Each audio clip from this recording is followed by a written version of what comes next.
All right, so today we're diving into the world of Socrates, a figure most people know from a few quotes and that whole know thyself thing. But we're going deeper, much deeper. Exactly. We're going to try to uncover the real Socrates, the man, the myth, the enduring mystery. And with the sources you've pulled together, dialogues, historical accounts, even satirical takes, well, getting to the bottom of all this, it's a real challenge. Okay, so let's start with that challenge then. It's what's called the Socratic problem, right? Mm. Trying to separate the actual Socrates from how he's been portrayed. It's almost like we're trying to put together a puzzle where some pieces are from a totally different box. That's a great analogy. We have to remember most of what we know about Socrates actually comes from his students, especially Plato. Right. And while Plato's dialogues are amazing works of philosophy, they're not exactly unbiased historical accounts. So was Plato just using Socrates as, like, a mouthpiece for his own ideas? Sort of a philosophical ventriloquist act? Well, it's definitely possible. And then you've got other accounts like those from Xenophon, which have their own biases too. Right. Xenophon was a huge admirer of Socrates, so his portrayal might be a little, shall we say, glowing, like a superfan writing a biography. So how do we even begin to sift through all these different perspectives? It feels like we're trying to listen through layers and layers of historical whispers to find the real voice of Socrates. Well, one way is to look for common threads and inconsistencies, of course. Yeah. For example, both Plato and Xenophon talk about Socrates' courage and integrity, especially during the Peloponnesian War. Hold on. Socrates was a war hero. I always pictured him as this frail old philosopher, debating in the marketplace. He was far more than just that. He actually fought in several battles, showed remarkable bravery. There's even a story about him saving the life of a young Alcibiades who, you will recall, later became a prominent Athenian general. Okay, so we're talking about a guy who could hold his own on the battlefield and in a philosophical debate. That definitely changes my image of him a little. It should. And this theme of courage, it goes beyond just the battlefield. Socrates consistently challenged those in power, even when it meant risking his own life. He was a true gadfly, always poking and prodding at the assumptions and hypocrisies of Athenian society. So it wasn't just some abstract thinker. He was willing to put his principles into action, Right. even if it meant making powerful enemies. Exactly. It's interesting because it reminds me of some of those activists and whistleblowers we see today, the ones who are willing to speak truth to power, no matter the consequences. That's a great connection. And this uncompromising integrity, it's really central to understanding Socrates. He was willing to defy both the 30 tyrants Right. and the whims of the Athenian mob, even when it meant persecution. So we're starting to get a more complex picture of Socrates then. War hero, a relentless questioner of authority, a man deeply committed to his principles. But what about his personal life? Can we get a glimpse of the man behind the philosophy? It's tricky, but we can try. We know he was born in Athens to a pretty modest family. His father was a stonemason, his mother a midwife. Interesting. He probably received a typical Athenian education, but he seems to have developed this disdain for material possessions early on. Really? That's interesting because I always kind of associate philosophers with, the life of the mind, not necessarily rejecting material things. Was this a common thing back then? Not really, no. Socrates was famous for his simple lifestyle, often walked barefoot, wore the same shabby cloak. It seems like he believed that true wealth was in knowledge and virtue, not possessions. He was the original minimalist. Wow, that's pretty powerful, especially in a society that valued wealth and status so much. And speaking of going against societal norms, what about his marriage? I've heard his wife, Xanthippe, was a bit of a handful. Oh, Xanthippe. Yeah. She often gets painted as this shrewish and nagging wife, but I think we have to be careful with those accounts. Most of them come from men who maybe didn't fully understand her perspective. Good point. Historical bias and all that. Yeah. But their relationship must have been interesting, at least, given Socrates' unconventional lifestyle and, intense focus on philosophy. Undoubtedly complex, to say the least. Some sources suggest they had a very tumultuous dynamic, shall we say, while others hint at a deeper understanding between them. It's really hard to say for sure. We just have fragments. Another piece missing from that Socratic puzzle.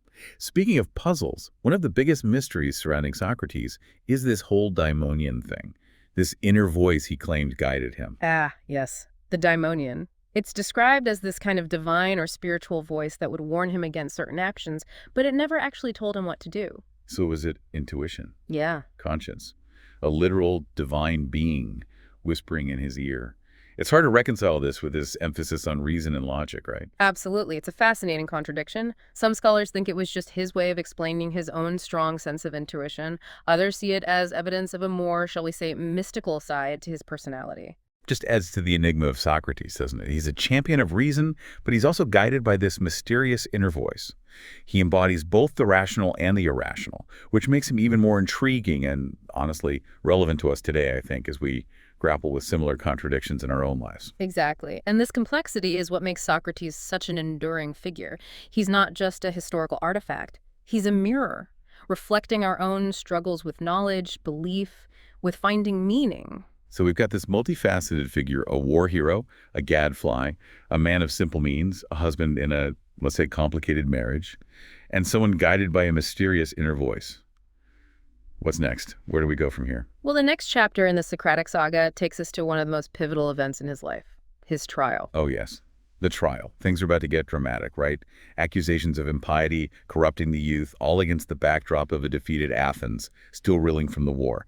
It makes you wonder how much of it was really about his ideas and how much was about political scapegoating. That's a question that's still debated to this day. Athens was in a fragile state, politically, socially, Right. and Socrates, with his relentless question of everything, well, he was seen by some as a destabilizing force. Welcome back to our deep dive into all things Socrates. Right. Last time we were about to get into his trial, a moment that really shaped his legacy, I think. Absolutely. And you're just asking how much of it was actually about his ideas and how much was political, with Athens in such a fragile state. Yeah, they just lost the war. Things were in chaos. It seems like they were looking for someone to blame. It's a very plausible theory. Don't forget, this was a society deeply invested in its traditions, its gods. And Socrates, he was challenging all of that. Yeah. I mean, questioning the very foundations of their belief system. That had to make some people pretty uncomfortable. To say the least, he was seen as a threat to the social order, for sure. But he had a chance to defend himself, Yeah. right? He could have just, toned down his rhetoric, played it safe, maybe even appealed to the jury's emotions a little. He could have, or even gone into exile, fled Athens to avoid punishment. Plenty of intellectuals have done that throughout history. But that wouldn't be very Socratic, would it? To compromise his principles just to save himself. Exactly, and that's what makes the trial so fascinating. Because Socrates, true to form, he actually uses it as this platform to challenge Athenian values even more. Wow. So instead of being the defendant, begging for mercy, he flips the script and puts Athenian society itself on trial. That's bold. Incredibly. He could have saved himself, but he chose to stay true to his beliefs, even if it meant death. I bet the tension in that courtroom was palpable. What was the jury's reaction to all of this? Well, if we go by Plato's account, Socrates gives this incredibly brilliant, provocative defense. He dismantles his accusers' arguments using his signature wit, and logic really exposes their hypocrisy. I mean, you say Plato's account, but weren't there other versions of the trial going around? Did they all agree on what happened? There were other versions, yes. Xenophon's is the most well-known. And while both Plato and Xenophon were big fans of Socrates, their accounts offer slightly different perspectives. Interesting. Xenophon focuses more on the politics of it all, while Plato really gets into the philosophical arguments. But they both agree that Socrates' defense was bold, uncompromising. It must have been something to witness. This master of rhetoric going toe-to-toe with his accusers, challenging everything they thought they knew. Is there a specific moment that stands out to you as an example of this Socratic dismantling? Oh, there are many. But one that comes to mind is his cross-examination of Meletus, the poet who accused him of impiety. Socrates, just through asking these really carefully worded questions, All right. he forces Meletus to contradict himself. It's almost painful to read. So he doesn't just prove Meletus wrong. He shows that the guy doesn't even understand the ideas he's accusing Socrates of corrupting. Exactly. A classic example of the Socratic method at work, exposing ignorance through questioning. But it also shows something deeper about Socrates, his commitment to intellectual honesty. Right. He truly believed that unexamined beliefs were dangerous.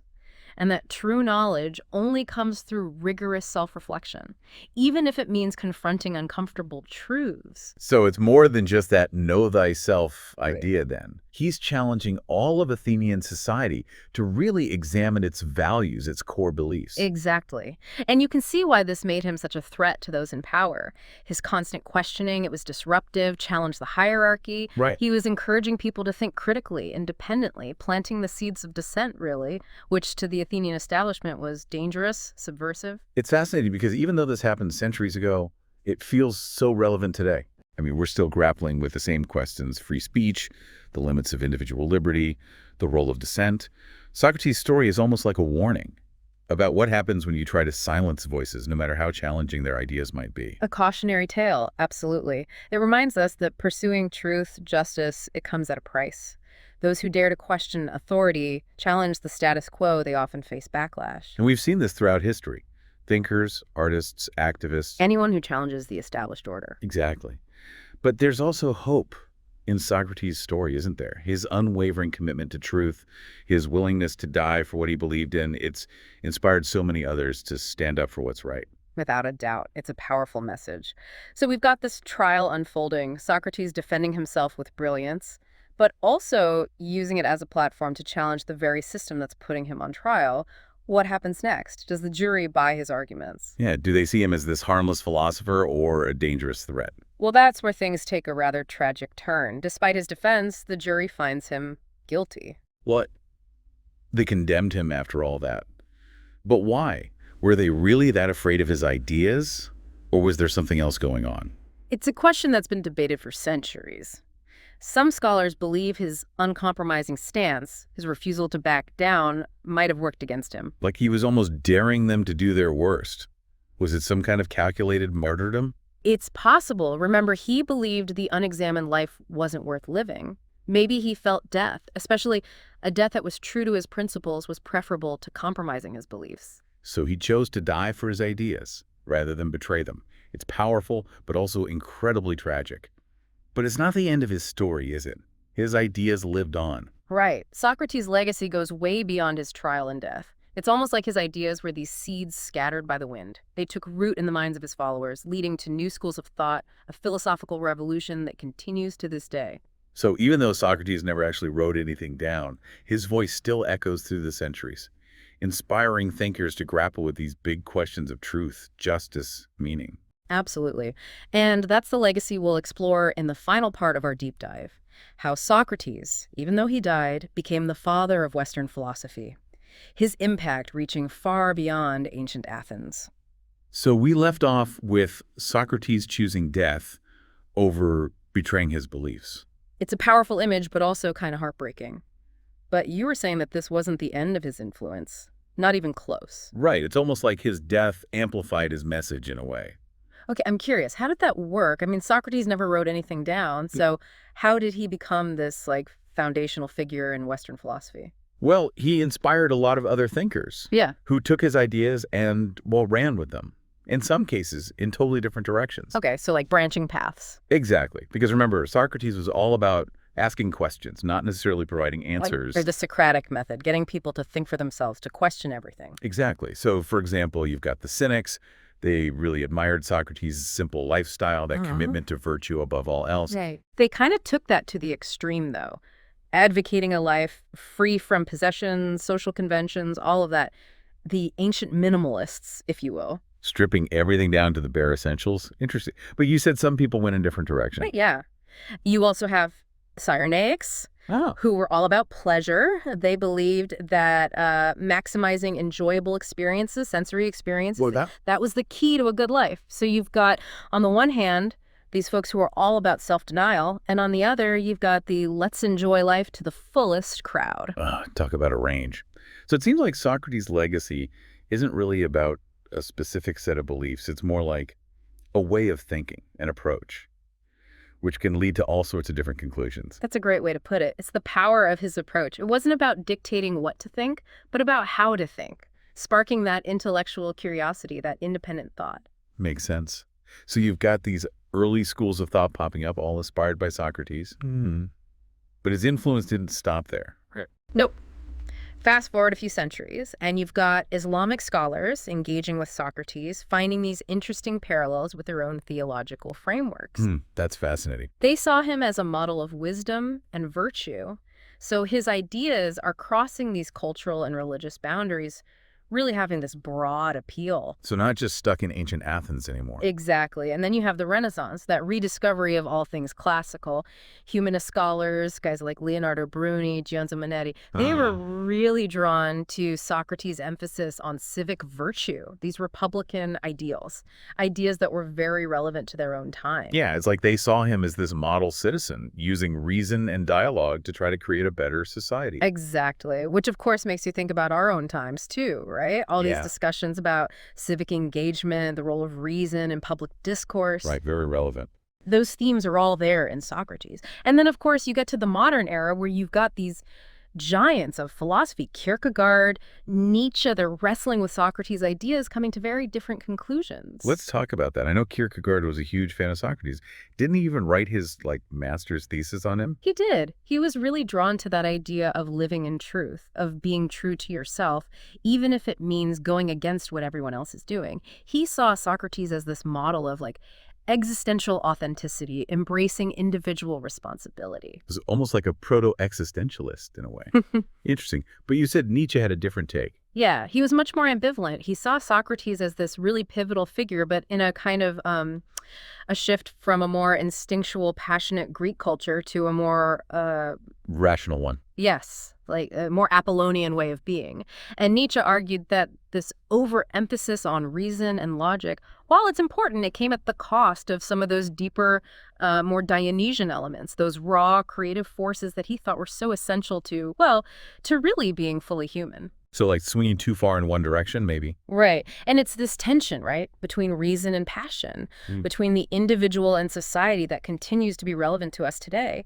Socrates' legacy, it's not this settled thing. It's a conversation that keeps going, keeps evolving. So after this deep dive, what do you think is the biggest takeaway for us today? For the listeners living in this crazy 21st century world, what can we learn from a guy who lived over 2,000 years ago? I think the biggest thing is he didn't give us a set of answers. He gave us a way of thinking, a way of being in the world. He reminds us to question everything, to challenge our own assumptions and the assumptions of those around us. And to be okay with being uncomfortable sometimes. Oh. Right. Because that's where real growth happens, both intellectually and personally. Absolutely. And he really lived that, didn't he? Socrates' story reminds us that sometimes pursuing truth and justice, it requires courage, it requires sacrifice, and that true wisdom isn't about knowing everything, it's about knowing how much you don't know, and being open to new ideas, different perspectives. And maybe the most important thing, he shows us the power of dialogue, right? Of really engaging with others even when you disagree, because that's how we learn, how we grow.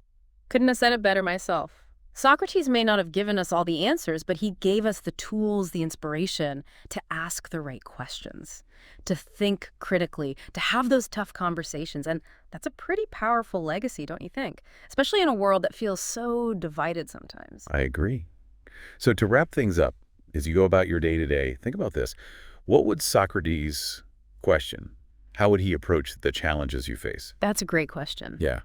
To really honor his legacy, we need to keep asking questions, keep seeking knowledge, and keep talking to each other even when it's hard. Thanks for joining us on this deep dive, everyone.